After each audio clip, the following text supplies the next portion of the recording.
leaders na personal na pag-atake kay Vice President Sara Duterte ang desisyon ng Kamara na i-realign ang confidential funds ng... Pwede nga. Itinanggi nila. Alam mo yung mga ganyan, ginagawa niyong tanga ang mga Pilipino. Itinanggi nila. Hindi daw pinipersonal si Sara. Sige nga, kung hindi niyo pinipersonal, kung galit kayo talaga sa unaudited, yun lang naman kasi yan eh. Ano ba ang confidential funds? Pondo na hindi na-audit. Kayo din may pondo hindi na-audit. Ilabas nyo ngayon. Tanggapan nito at ng Department of Education para sa taong 2024.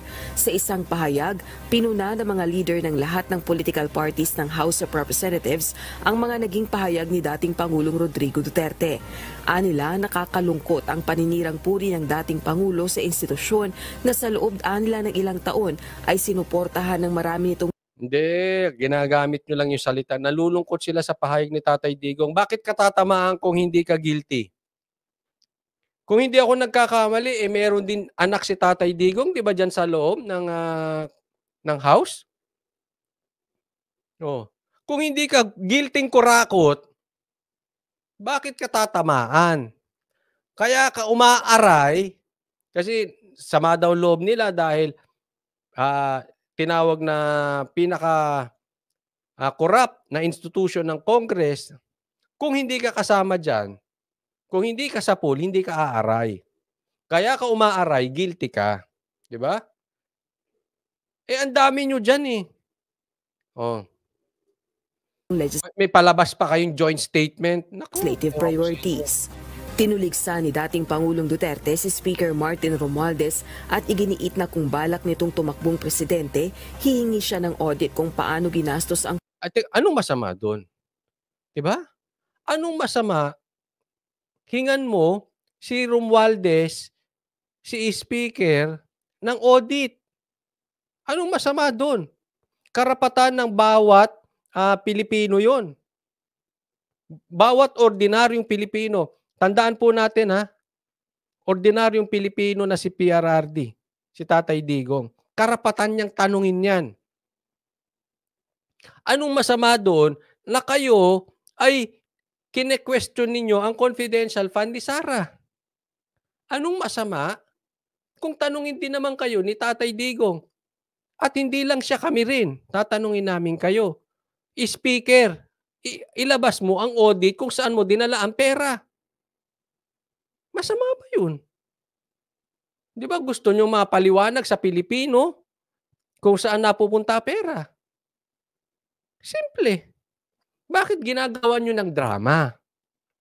Di ilabas ni Sara, ilabas mo rin. Fair enough? Everybody happy. Makita natin saan dinala ni Sara, saan mo rin ginastos. Except kung takot kang ilabas. Pondo ng bayan. Sinabi rin nitong target ng intelligence funds ng anak na si VP Sara Duterte ang ACT Teachers Party List Representative na si Franz Castro.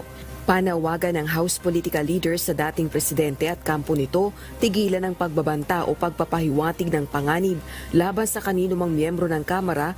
Ayan yung sinasabi ko. Inalis nyo lang sa konteksto sinabi ni Tatay Digong. O sa institusyon mismo. Pinaninindigan din ng mga ito ang desisyong paglilipat ng confidential funds sa security agencies upang tugunan ang krisis sa West Philippine Sea. Lahat sila yan ang ginagamit. Yang West Philippine Sea. Tigilan nyo nga Yan kayo mga naglalabas ng billboard para ipagtanggol kuno ang mga mangingisda. Tigilan nyo yung mga kaplastikan ninyo. Ang nakabalandra doon mukha ninyo. Tapos, ginagahasahan ninyo ang mga mangingisda. Ginagamit ninyo na ipagtanggol kuno itong mga mangingisda. Di sana yung pagmumukha ng mga mangingisda ang nakalagay doon sa mga billboard na yan, hindi yung pagmumukha ninyo.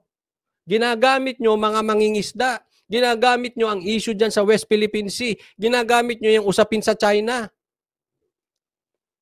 Mga manggagamit kayo. Committed din nila ang House of Representatives na igalang at sundin ang ruling ng Korte Suprema na iligal ang Pork Barrel Fund. Ito ay matapos sabihin ni dating Pangulong Duterte na pinakabulok na institusyon ng Kongreso dahil sa Pork Barrel Fund. Totoo naman, hindi lang si Tatay Digong ba ang gumawa lang yan. Kahit si Mayor Magalong, di ba sinabi niya yan? O yung anomalya dyan sa pork barrel ninyo, napaka-sensitive nitong mga nasa Congress natin. Baka nasasaktan ka kaya ka pumupuyok. Masakit ba ang katotohanan? Pinayuhan naman ng mga leader sa Kamara ang dating Pangulo na kung may ebidensya sa mga aligasyon nito ay ipresenta sa mga kinauukulang otoridad. Ang political parties na kabilang sa joint statement na inilabas gabi ng Sabado, October 14 ay ang Lakas Christian Muslim Democrats, Partido Demokratiko Pilipino Lakas ng Bayan, Nationalist People's Coalition, Nationalista Party, National Unity Party at Partyless Coalition Foundation Incorporated. Samantala, isinumite naman ng Makabayan Bloc lawmakers ang House Resolution No. 1361 upang hikayati ng tatlong komite sa Kamara na imbestigahan ang confidential funds ng Davao City mula 2016 hanggang 2023 in aid of legislation. Pati yung sa Davao, di ba? Simple lang. Yung pumalag, hindi sila makakapaglabas ng audit dyan sa Kongreso. Takot sila. Ayon kina ACT Teachers Party List Representative Franz Castro, Gabriela Party List Representative Arlene Brosas at Kabataan Party List Representative Raul Manuel, dapat umiiwas ang mga opisyal ng pamahalaan sa irregular. Hindi kinakailangan sobra-sobrang paggastos, subalit kapos naman ang pondo para sa social services. Una ng Kaplastikan. Sobra-sobra pondo pero kulang sa pagtulong, social services. Saan nyo gusto ilagay? Sa NPA. Pinabubusisi ng mga mambabatas na ito sa Commission on Audit o COA ang nasaan nila 2.6 billion pesos na halaga ng confidential funds ng Davao City mula 2016 hanggang 2022 sa ilalim ng pamumuno ng dating alkalde at ngayon VP Duterte. Rosalie. Ito yung sinabi dito. Sabi niya,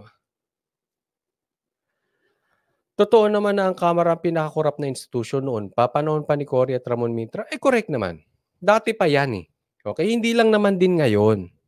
Kaya nakakapagtaka, bakit sila pumupuyok?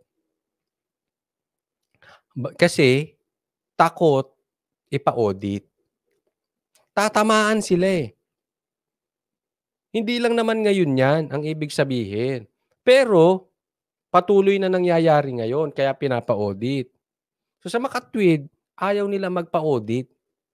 Gusto nila ipa-audit si Sara pero sila ayaw magpa-audit. Di ba kung dinuknukang kaplastikan yan? Tapos puro kayo West Philippine Sea, West Philippine Sea. Okay lang. Nasa sa inyo yung desisyon kung anong dapat gawin doon. Kung gusto niyo suportahan yung mga mangingisda, tama yan, ituloy ninyo. Pero tigilan nyo na yung pagpapaskil ng mga pagbumukha niyan yun sa mga billboard.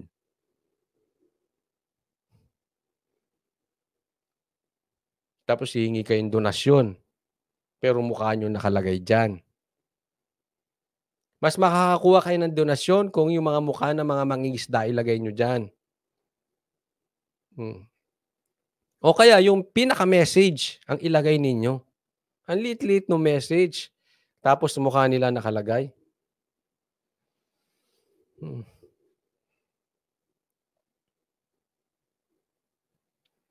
Kaya ako hindi rin ako talagang lubos na tiwala patungkol dyan sa issue nila pinapalaki. Mahilig silang pinapalaki ang isang issue dahil meron silang gustong patamaan. Katulad nung sinabi ni PRRD. Kasi gusto nilang tamaan. Iniiba. Rose Danke, ako palagay ko talagang dapat i-abolish na ang party list. Ang daming tinataguan eh. Tinatago ang motibo na masama.